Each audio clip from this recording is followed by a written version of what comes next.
Welcome to grow Telugu. మనం FY23 Indian stock market గురించి మాట్లాడుకుంటే ఎన్నో ఛాలెంజెస్ ఎదుర్కొంది. ఇన్ని ఛాలెంజెస్ ఎదుర్కొన్నా కూడా ఇండియన్ స్టాక్ మార్కెట్ అలాగే ప్రోగ్రెస్ అవ్వడానికి ముఖ్య కారణం మన డొమెస్టిక్ ఇన్స్టిట్యూషనల్ ఇన్వెస్టర్స్, DIIs అంటే ఎవరు? మన మ్యూచువల్ ఫండ్ హౌసెస్ అండి. FY23లో ఈ డొమెస్టిక్ ఇన్స్టిట్యూషనల్ ఇన్వెస్టర్స్ స్టాక్ మార్కెట్లో దాదాపు 2.53 lakh crores షేర్స్ కొన్నారు. FY22తో పోల్చుకుంటే 22లో 2.21 lakh crores షేర్స్ మాత్రమే కొనడం జరిగింది. ఇదే మనము DIIస్ని FIIస్తో పోలుద్దాం, అంటే foreign institutional investors. Foreign institutional investors FY23లో 40,000 crore షేర్స్ అమ్మడం జరిగింది. అదే FY22తో పోలిస్తే 1.4 lakh crore షేర్స్ వాళ్ళు FY22లో అమ్మారు. సో ఇవాళ వీడియోలో మనము కొన్ని కంపెనీస్ గురించి మాట్లాడుకోబోతున్నాం, బేసికలీ కొన్ని స్టాక్స్ గురించి. ఈ స్టాక్స్ ఏవి అంటే డొమెస్టిక్ ఇన్స్టిట్యూషనల్ ఇన్వెస్టర్స్ గత క్వార్టర్లో చాలా ఎక్కువ శాతం ఇన్వెస్ట్మెంట్ పెట్టిన స్టాక్స్ అన్నమాట. సో ఈ స్టాక్స్ని సెలెక్ట్ చేసుకోవడానికి మేము July 7th నాడున క్లోజింగ్ నంబర్స్ తీసుకోవడం జరిగింది. ఫస్ట్ 5,000 crores కన్నా ఎక్కువ ఉన్న మార్కెట్ క్యాపిటలైజేషన్ కంపెనీ సెలెక్ట్ చేసుకున్నాము. అందులో గత 5 సంవత్సరాల్లో 10% కంటే ఎక్కువ కంపౌండ్ యాన్యువల్ గ్రోత్ రిటర్న్ ఇచ్చిన కంపెనీస్ని సెలెక్ట్ చేసుకున్నాము. ఆపై రిటర్న్ ఆన్ ఈక్విటీ 15% కంటే ఎక్కువ ఉన్న నంబర్స్ని తీసుకుని ఈ టోటల్ బంచ్ ఆఫ్ స్టాక్స్ నుంచి డొమెస్టిక్ ఇన్స్టిట్యూషన్ ఇన్వెస్టర్స్ ఎవరైతే ఎక్కువ ఏ కంపెనీస్లో ఇన్వెస్ట్ చేశారో వాటిని సెలెక్ట్ చేసుకోవడం జరిగింది. సో ఇవాళ మనం ఈ 5 స్టాక్స్ గురించి మాట్లాడుకుందాం. బట్ బిఫోర్ దాట్ గ్రో యూట్యూబ్కి సబ్స్క్రైబ్ చేసుకోవడం మర్చిపోవద్దు. పర్సనల్ ఫైనాన్సెస్ ఇన్వెస్ట్మెంట్స్కి సంబంధించి ఎంతో ఇన్ఫర్మేషన్ ఎన్నెన్నో వీడియోస్ ఇక్కడ ఉంటాయి. Now let's get started.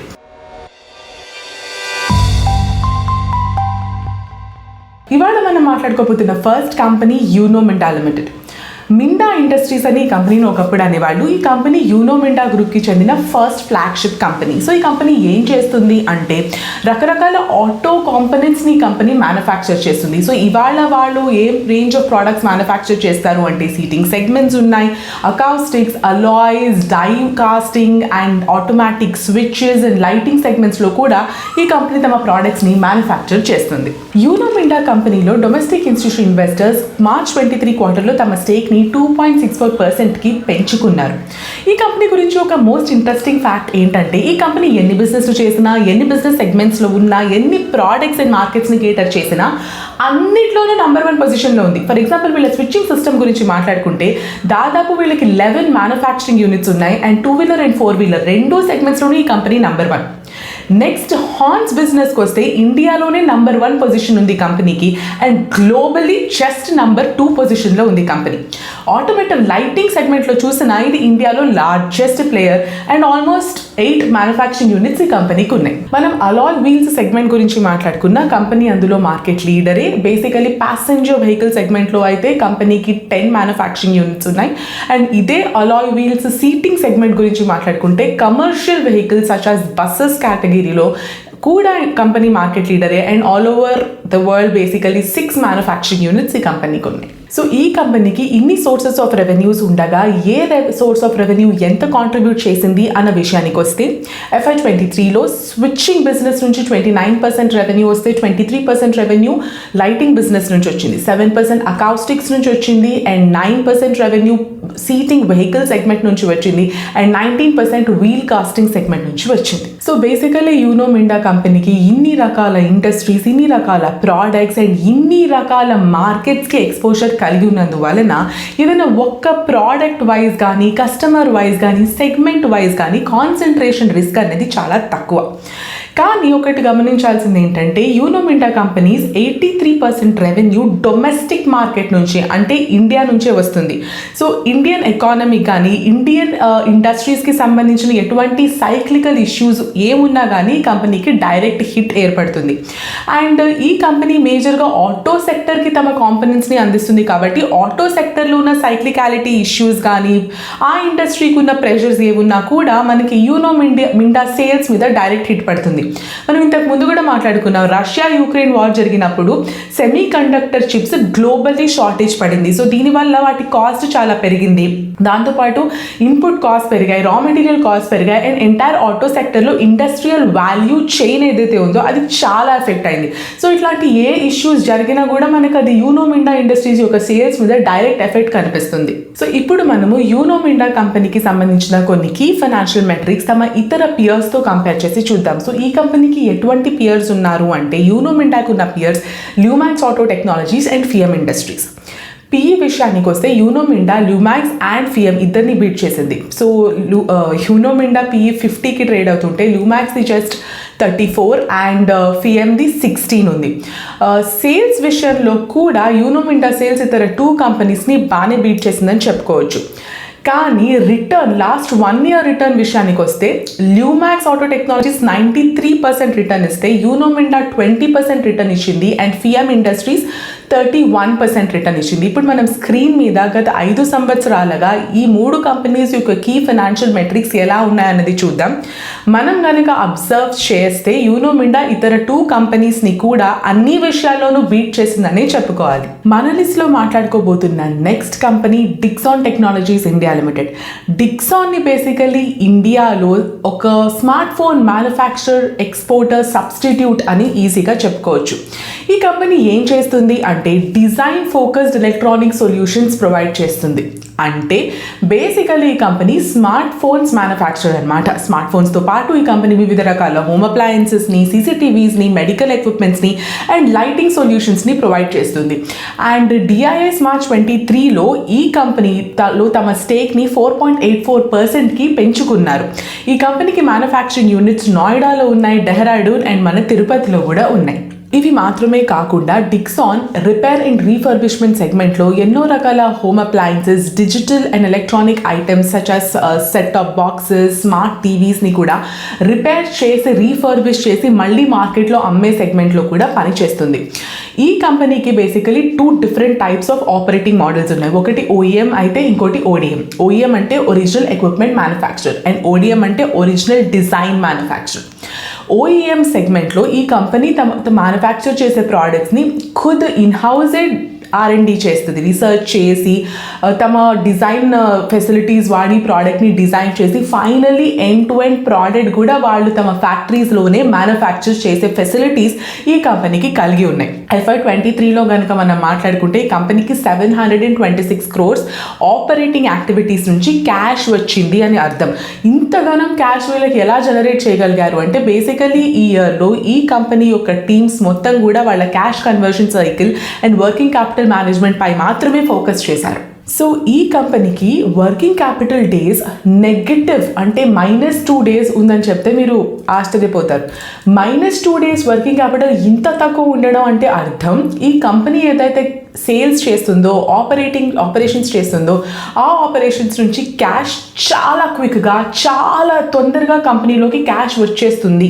When compare to company pay చేయాల్సిన బిల్స్, సాలరీస్, డెట్ వీటన్నిటితో కంపేర్ చేస్తే కంపెనీకి రావాల్సిన క్యాష్ చాలా తొందరగా వస్తుంది అని అర్థం. సో ఒక కంపెనీకి ఇంత తక్కువ వర్కింగ్ క్యాపిటల్ డేస్ ఉంటే అది ఎలా బెనిఫిట్ అవుతుంది ఇప్పుడు నేను ఎక్స్ప్లెయిన్ చేస్తాను. బేసికలీ కంపెనీ ఏం చేయాలనుకున్నా కంపెనీ దగ్గర క్యాష్ చాలా ఎక్కువ ఉన్నట్టు, అవైలబిలిటీలో ఉన్నట్టు అని అర్థం. ఫర్ ఎగ్జాంపుల్ ఇదే Dixon company 450 crores capital expenditure incur అయింది. కానీ దానికి సంబంధించి వాళ్ళు కొత్త డెట్స్ ఏవి తీసుకోకుండా వాళ్ళ వద్ద ఉన్న క్యాష్ని వాడి ఆ క్యాపెక్స్ని ఫుల్ఫిల్ చేసుకోగలిగారు. అలాగే ఈ కంపెనీ యొక్క డెట్ కూడా 275 crores తగ్గిపోయింది. అగైన్ క్యాష్ ఇమీడియట్ అవైలబిలిటీలో ఉన్న రీజన్ వల్లనే. బేసికలీ కన్స్యూమర్ ఎలక్ట్రానిక్ సెగ్మెంట్లో ఆపరేట్ చేసే ఏ కంపెనీకైనా సరే చాలా ప్రైస్ సెన్సిటివ్ ఉంటుంది. మనం కూడా యాజ్ కన్స్యూమర్స్ ఎవరు మనకి తక్కువ ప్రైస్లో ఎలక్ట్రానిక్స్ అందించగలరో వాళ్ళని ప్రిఫర్ చేస్తాం. కాబట్టి యావరేజ్ సెల్లింగ్ ప్రైస్ అన్నది ఇటువంటి కంపెనీకి ఒక చాలా ఇంపార్టెంట్ మెట్రిక్. మనం Q4 of FY23లో మాట్లాడుకుంటే average selling price of Dixon 11,000 rupees ఉంది. అదే మనం Q4 of FY22తో దీన్ని కంపేర్ చేసుకుంటే 14,000 rupees ఉంది. ఇప్పుడు మనము ఇదే డిక్సాన్ కంపెనీకి ఇదే సెగ్మెంట్లో వర్క్ చేస్తున్న ఇతర పియర్స్ అయిన సిర్మా, SGS టెక్నాలజీతో ఫైనాన్షియల్ మెట్రిక్స్ కంపేర్ చేసి చూద్దాం. సో ఫస్ట్ మాట్లాడుకోబోయే ఫైనాన్షియల్ మెట్రిక్ పిఈ విషయానికి వస్తే డిక్సాన్ టెక్నాలజీస్ పిఈ 100 అయితే Syrma PE 65. And both companies debt equity ratio మాత్రం మేనేజబుల్గానే ఉన్నాయి. రిటర్న్ ఆన్ ఈక్విటీ విషయానికి వస్తే డిక్సాన్ రిటర్న్ ఆన్ ఈక్విటీ 22 అయితే సిర్మాది 11. అంటే Dixon return on equity almost సిర్మాకి డబల్ ఉంది. అంటే డిక్సాన్ ఆపరేటింగ్ ఎఫిషియన్సీ ఎంత బాగుందో మనకి ఇక్కడ ఈ మెట్రిక్తో అర్థమవుతుంది. అండ్ స్క్రీన్ మీద ఈ 2 కంపెనీస్కి సంబంధించిన ఇతర ఫైనాన్షియల్ మెట్రిక్స్ కూడా మనం చూస్తున్నాం. ఇవాళ లిస్ట్లో మనం మాట్లాడుకోబోయే third company Coforge Limited. Coforge Limited basically ఒక సాఫ్ట్వేర్ కంపెనీ, ఇండియన్ ఐటీ సెక్టర్లో వన్ ఆఫ్ ద కంపెనీస్. అయితే కోఫార్జ్ లిమిటెడ్కి ఒక ముందు పేరు ఉండింది, NIIT. ఏప్రిల్ 2003లో NIIT ఫౌండర్స్ ఎవరైతే ఉన్నారో వాళ్ళు NIITకి సంబంధించిన సాఫ్ట్వేర్ సెగ్మెంట్ని మరియు లెర్నింగ్ అండ్ నాలెడ్జ్ సొల్యూషన్ సెగ్మెంట్ని డీమర్జ్ చేసి ఎక్స్క్లూజివ్లీ సాఫ్ట్వేర్ సెగ్మెంట్ కోసం స్థాపించబడ్డది 2003లో కోఫార్జ్ అనే ఈ కంపెనీ.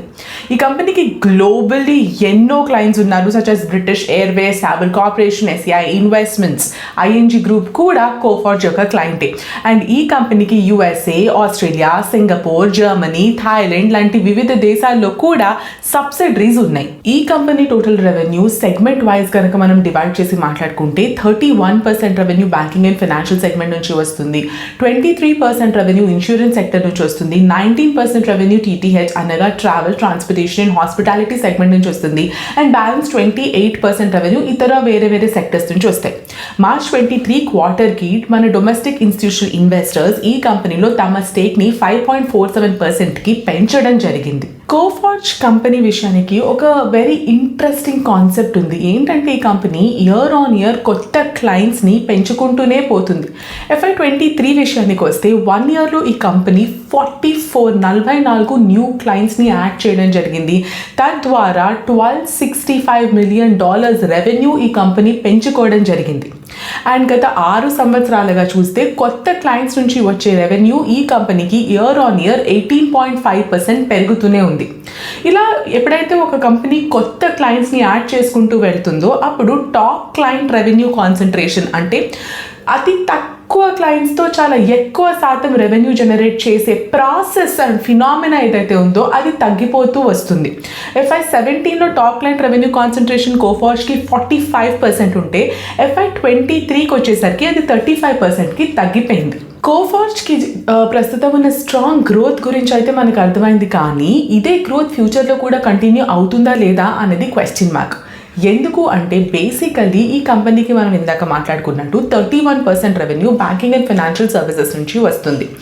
అండ్ FY23లో ఈ segment banking and financial services నుంచి వచ్చే రెవెన్యూ ఆల్మోస్ట్ 47% పెరిగిన విషయం కూడా వాస్తవమే.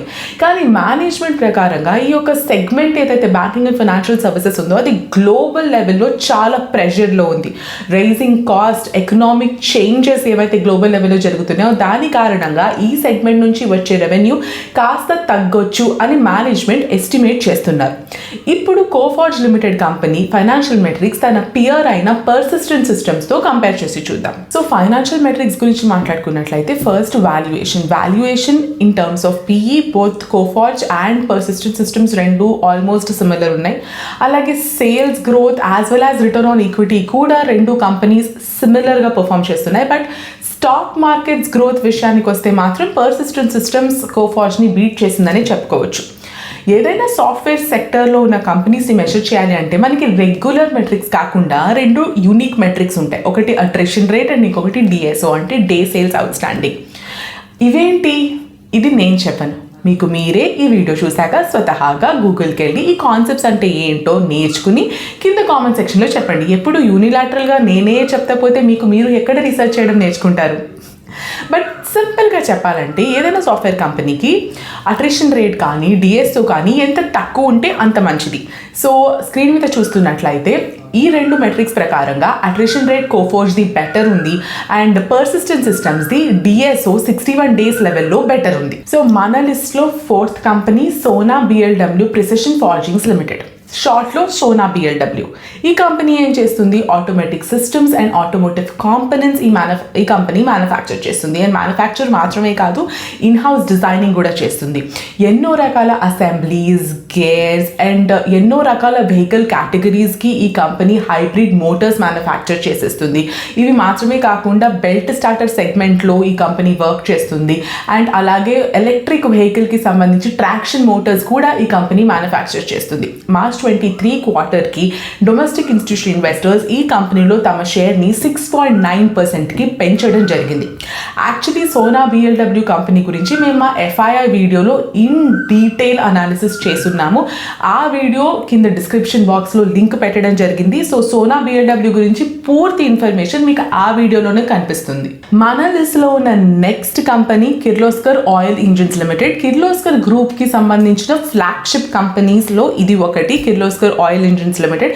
ఈ కంపెనీ ఏం చేస్తుంది, పేరులోనే ఉంది, డీజిల్ జనరేటర్ సెట్స్ మ్యానుఫ్యాక్చర్ చేస్తుంది, డీజిల్ ఇంజిన్స్ మ్యానుఫ్యాక్చర్ చేస్తుంది, అండ్ దీంతో పాటు petrol, diesel and kerosene oil driven pump sets కూడా ఈ కంపెనీ మ్యానుఫ్యాక్చర్ చేస్తుంది.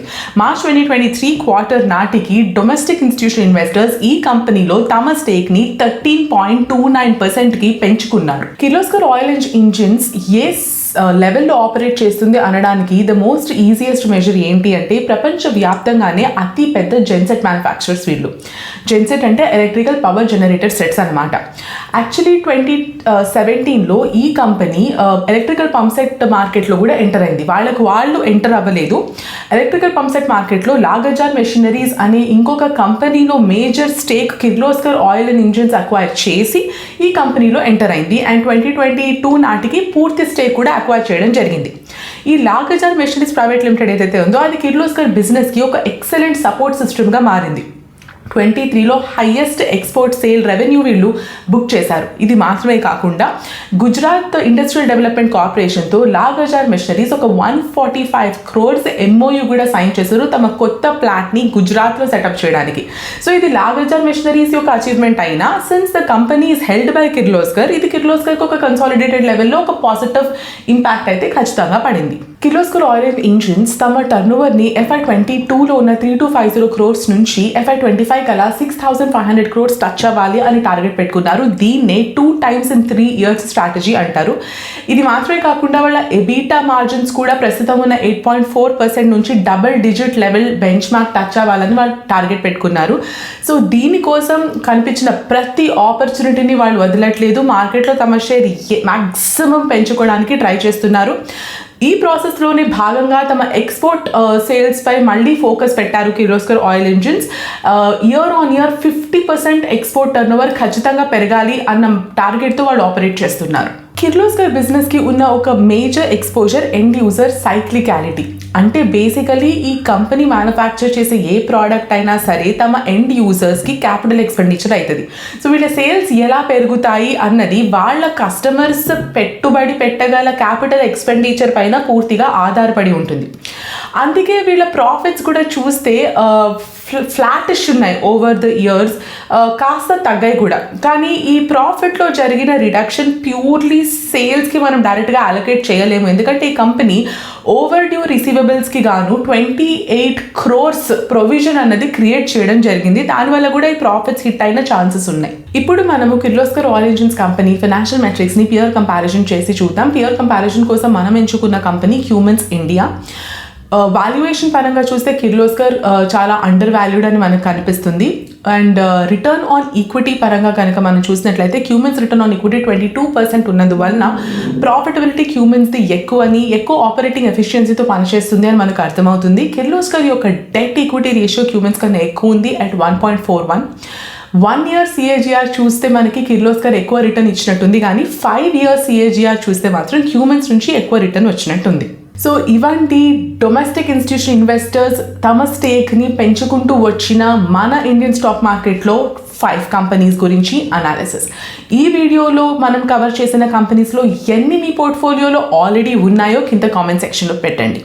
మేము మళ్ళీ చెప్తున్నాము, ఈ వీడియోస్ మేము కేవలం information, awareness and educational purposes కోసం మాత్రమే చేస్తున్నాము. ఫలానా స్టాక్స్ కొనండి, కొనొద్దు లాంటి అడ్వైజరీ మేము ఇవ్వట్లేదు. గ్రో యూట్యూబ్కి సబ్స్క్రైబ్ చేసుకోండి.